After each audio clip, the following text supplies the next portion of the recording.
Now, if you're a regular visitor of Nationwide, I hope you are, you'll notice that from time to time we look back into the history of this or that Irish town. And this evening, our Dermot Peavoy is taking us out west to the charming town of Clifden in Connemara. And there he discovered a fascinating story, because Clifden apparently is the brainchild of one man, a landowner who was absolutely determined he was going to have a town on his own land.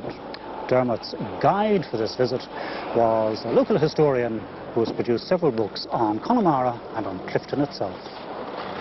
Visitors to Clifden, County Galway will be familiar with this spot, where the short climb begins to a monument dedicated to John D'Arcy. He founded the town of Clifden in the Connemara wilderness of nearly 200 years ago. From the very beginning in the history of the town, photographs of the town, and before that drawings of the town, were taken from the mountain that dominated the view of the town, on which stands John D'Arcy's monument.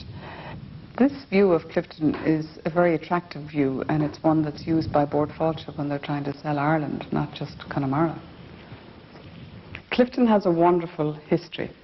It was founded by the local landlord John D'Arcy, and it was his ambition to build a town on his estate. And so the whole thing, the whole concept of a town here in the west coast of Connemara was devised and designed by him, and he literally planned it from the very beginning. So this is very much a planned town. It didn't grow out of an existing old ancient village. It's actually a planned town. The town of Clifden didn't yet exist when John D'Arcy inherited 20,000 acres along the Connemara coast in 1804. Connemara was then a wilderness. This is Clifden Castle, the home of John D'Arcy, founder of the town of Clifden. It was built around 1810 and was lived in right up until about 1920. The D'Arcy family came from East Galway, and when John D'Arcy built this castle, there wasn't a town there, but it was after that he decided to build his town. To plan a town was very unusual in Ireland, but when John D'Arcy inherited his estate, it was not a very profitable estate. It was very remote, it was populated by very poor tenants, and it really had nothing going for it. So in order to make it profitable, he had to develop the region. Although John D'Arcy claimed to have founded Clifden in 1812, it took a mini-famine a decade later to get the project moving. D'Arcy and others demanded government assistance with public works to help the people to earn money to feed themselves. The result was the building of new roads into the region and the building of piers and harbours along the coasts. When the government financed these works, this brought prosperity and employment into the area. It also brought a lot of new people into the area, and it literally opened up Connemara for the first time ever. So this was 1821-22. The construction of the roads and the piers opened up Connemara, and from then on things changed totally in Connemara. With the improved transport infrastructures, D'Arcy's offers of long leases and low rents now attracted new tenants to his town from all over the country. By the 1830s, Clifden was a booming market town, providing a good income for John D'Arcy. The prosperity, however, was short-lived, as Clifden and Connemara were struck by the Great Famine. The stone building behind me here was used as a store during the time of the famine. It was used by the government, and they store the food here that they would distribute to the poor when the food in the town got scarce or got too expensive. As a result of the famine, the land was sold, the town was sold, and the entire town and the property that was known as the D'Arcy Estates went up for sale in 1850, and they were sold for £21,000. This brought a halt to the development of the town, which had developed so rapidly before that. In the years after the famine, the town struggled to develop commercially because the population of the entire region was thinned out by immigration, and there was no employment to be had, so people immigrated to other countries to try and attract a better life for themselves. The crowd scene that you see was taken from the Illustrated London News, and it is of a group of immigrants leaving Clifden in the 1880s. These people were assisted immigrants. Their passage was paid for by an organisation that was set up to assist them to travel on to other countries, particularly Canada and America. Probably the well-dressed ones are the ones that stayed at home, and they would have been the men that chose the original families. And then you'll see a lot of people who were saying farewell to their loved ones, and of course they never saw them again.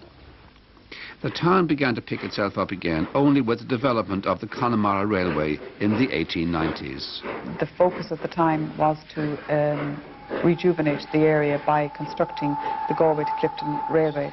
This was financed partly by the government, and the railway ran for just under 50 miles right through the heart of Connemara. It did help to develop the tourism industry for this area. The Midland Great Western Railway Company, the company that had built the railway, felt from the beginning that it would be tourism that would make it pay. So they started to advertise Connemara as the Highlands of Ireland. But also they laid on touring trains, and these ran daily from Dublin to Clifden during the summer season. And to facilitate those who wanted to stay on a little bit longer, they put on a touring car linking the station at Clifden with Westport. This was an open car that took people through Connemara along by Killary, giving them a very attractive scenic journey from Clifden station to Westport station. Twice in the last century, Clifden played noteworthy roles in world history. In 1907, the Italian inventor, Marconi, set up a transatlantic wireless telegraphy station in Derrygimla, just outside the town. This allowed Morse code messages to be sent by a radio signal across the Atlantic between Clifden and Canada. Messages coming the other way, from Canada to Clifden, were relayed to London by landline. The opening of the Marconi station was extremely important from a communications point of view, because it meant that now the commercial messages could be sent at a reasonable rate. So it was welcomed all over the world as a breakthrough, and it was history in the making at that particular point. The existence of the Marconi station paved the way for another major event that took place in Clifden in 1919, just a year after the ending of the First World War, an event that put Clifden dramatically on the world stage. This monument commemorates the first non-stop transatlantic flight. The plane arrived here on the 15th of June 1919. It had left Newfoundland 16 hours 28 minutes before that. It was the first plane to cross the Atlantic non-stop. On board were Captain John Alcock and Arthur Whitten Brown. The two flyers arrived here behind me on a very flat piece of ground, which they thought was a nice level spot landing site, but what in actual fact turned out to be bog. They were landing behind the Marconi station. They had a nosedive, they damaged the plane, but they got out safe. They flew over the Marconi wireless station and landed there, probably because they knew that their arrival there would be quickly transmitted to London. They had taken part in a competition. There were several flyers already gathered in Canada, just ready to come out behind them, and so they wanted their arrival to reach the world very quickly, because they wanted people to know about it so that they could claim the £10,000 prize.